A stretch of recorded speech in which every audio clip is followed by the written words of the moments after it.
अधूरा ज्ञान, अधूरी इंफॉर्मेशन या गलत इंफॉर्मेशन इंसान को गुमराह कर देती है और इस गुमराही के बाद इंसान के अंदर नाउम्मीदी, डर, खौफ ये सारी चीज़ें पैदा हो जाती हैं।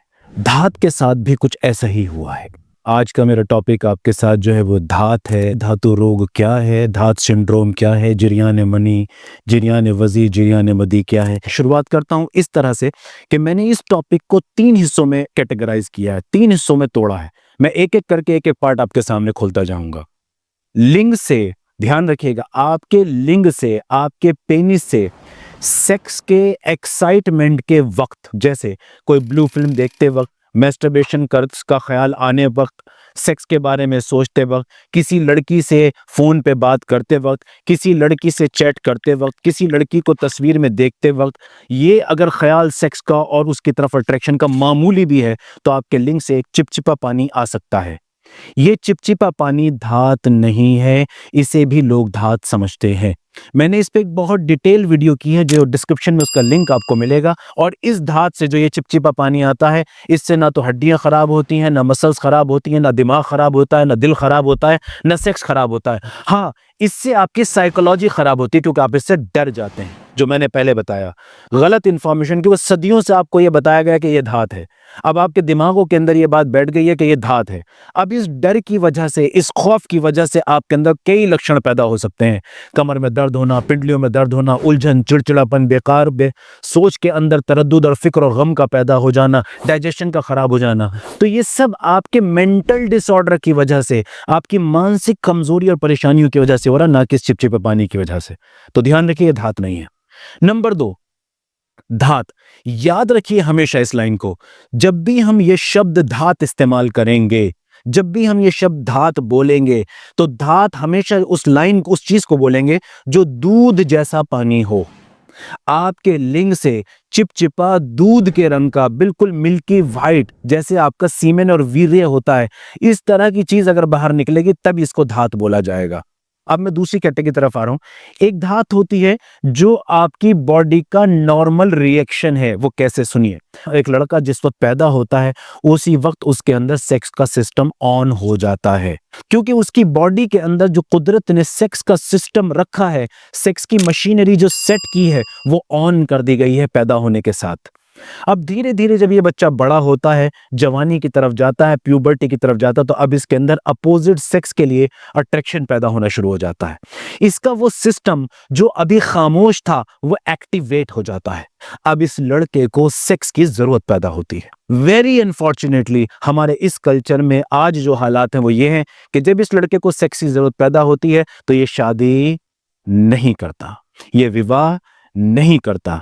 ये करता क्या है? ये इसकी शुरुआत होती है पोर्नोग्राफी से, इसकी शुरुआत होती है मैस्टरबेशन से, इसकी शुरुआत होती है गंदी बातों से, चैट से। यहां से इसके सेक्स की शुरुआत होती है। नतीजा ये होता है कि इसका सेक्सुअल एपरेटस, जो बॉडी के अंदर कुदरत ने सेक्सुअल सिस्टम रखा है, वो नॉर्मल से ज्यादा काम करने लगता है, ओवर एक्टिव हो जाता है। अब क्या होता है कि ये लगातार ओवर एक्टिव रहता है, घूमता रहता है, चलता रहता है। उसके नतीजे में आपका वीर्य नॉर्मल से ज्यादा गर्म हो जाता है। यहाँ गर्म जो मैं बोल रहा हूँ वो आम जबान के लिए कह रहा हूँ, क्योंकि वीर्य की प्रोडक्शन बढ़नी शुरू हो जाती है। इसके नतीजे में आपका वीर्य नॉर्मल से ज्यादा बनना शुरू हो जाता है और कभी कभी इसके अंदर किसी किस्म का पतलापन और इसकी कंसिस्टेंसी में कमी पैदा हो जाती है, प्रोस्टेटिक फ्लूइड ज्यादा होने की वजह से। नतीजा ये कतरे कतरे करके, टुकड़े टुकड़े करके ये कुछ हिस्सों में आपके पेनिस से बाहर आने लगता है। तो ये बीमारी नहीं बना, असल में ये बता रहा है कि आपको अच्छे सेक्स की जरूरत है। आपको ये गंदी आदतें छोड़नी और अच्छे सेक्स की तरफ आना है। और वो अच्छा सेक्स का सिस्टम क्या है? वो है कि आप जिंदगी में शादी करें, अपनी बीवी के साथ, अपनी अर्धांगिनी के साथ, अपनी वाइफ के साथ अपने सेक्स को लेकर चलें, तो पता लगेगा ये बीमारी खुद ही खत्म हो जाएगी, जिसे हम बीमारी समझ रहे हैं। तो बेसिकली ये बीमारी नहीं है, ये है जरूरत बता रही है। ये जो वीर्य के कतरे लैट्रिन के आगे पीछे आना, कि जब आप लैट्रिन का प्रेशर लगाते हैं तो आपके लिंग से वाइट से कुछ ड्रॉप्स सीमेन की बाहर निकलती हैं, या जब आप पेशाब का प्रेशर लगाते हैं उसके बाद या उससे पहले ये कुछ चिपचिपा जो सफेद मिल्की व्हाइट दूध जैसा बाहर निकलता है। ये इंडिकेट कर रहा है कि आपके वीर्य का सर्कुलेशन दुरुस्त सही नहीं है। आपको एक अच्छे सेक्स पार्टनर की जरूरत है। और अच्छा सेक्स पार्टनर कॉल गर्ल्स नहीं होती, गर्लफ्रेंड्स नहीं होती।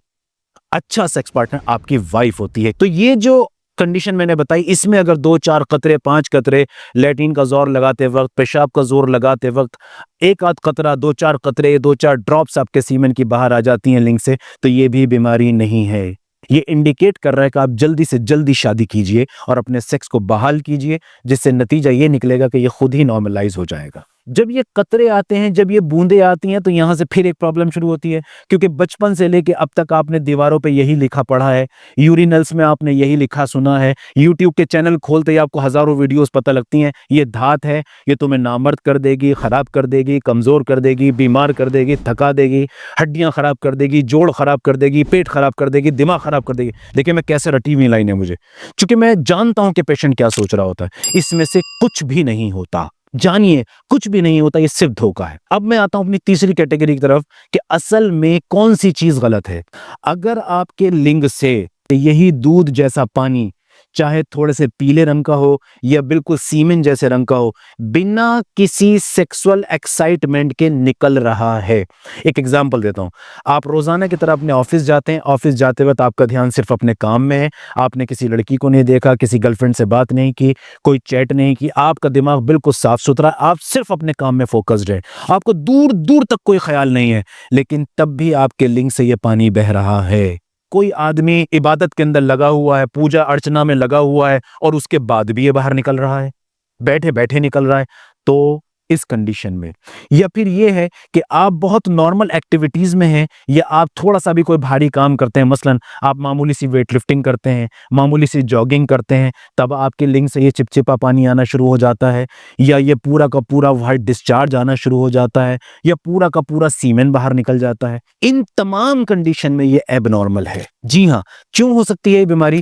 बहुत मुमकिन है कि आपके प्रोस्टेट ग्लैंड में, सेमाइनल वेजाइलल में, आपके पेशाब की नली में और उसके अंदर जो और स्ट्रक्चर लगे हों, उनमें कहीं इन्फेक्शन हुआ हो, कोई इन्फ्लेमेशन हुई हो, कोई सिस्ट या ट्यूमर मौजूद हो, तो भी ये हो सकता है।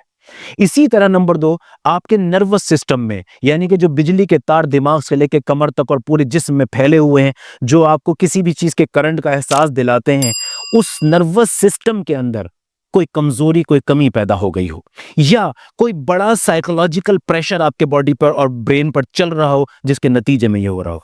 अगर इस तरह से, जैसे मैंने बताया कि बिना किसी सेक्सुअल एक्साइटमेंट के दिमाग में दूर दूर तक कोई सेक्स की बात नहीं है, कि लड़की का, किसी पॉर्न का, किसी मैस्टरबेशन का, किसी सेक्स का कोई ख्याल नहीं है, बावजूद उसके भी ये लगातार बह रहा हो, तो ये प्रॉब्लम है। ये जो थर्ड कैटेगरी मैंने बताई है, ये है असल में जिसे हम कहते हैं धातु रोग। इस धात के अंदर आपको यह समझना, और यही मेरा मकसद समझाने का था।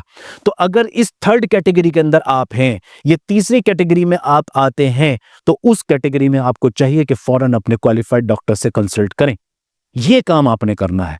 तो फिर 3 चीजें मैं यहां रिपीट कर रहा हूं। पहली बात, वो चिपचिपा पानी जो पहले आया बताया मैंने, वो बीमारी नहीं है, वो तो धात ही नहीं है, तो उसको तो बिल्कुल निकाल दिया जाए। नंबर 2, जवानी के टाइम पे, सेक्सुअल एक्साइटमेंट के टाइम पे जो दूध जैसा पानी आता है, ये भी बीमारी नहीं है। आपने शादी करनी है, जल्दी से जल्दी शादी करनी है। नंबर 3, ये जो बिना सेक्सुअल एक्साइटमेंट के आपको चिपचिपा पानी या दूध जैसा पानी या पूरा वीर्य बाहर निकलता है, ये बीमारी है, इसके लिए डॉक्टर से मिलना है। बस यही मेरी आपसे रिक्वेस्ट थी कि इस बात को भी ध्यान में रखिएगा, जिससे आप आने वाली जिंदगी एक अच्छी सेक्सुअल हेल्थ के साथ गुजार पाएं। दुआओं के साथ अलविदा।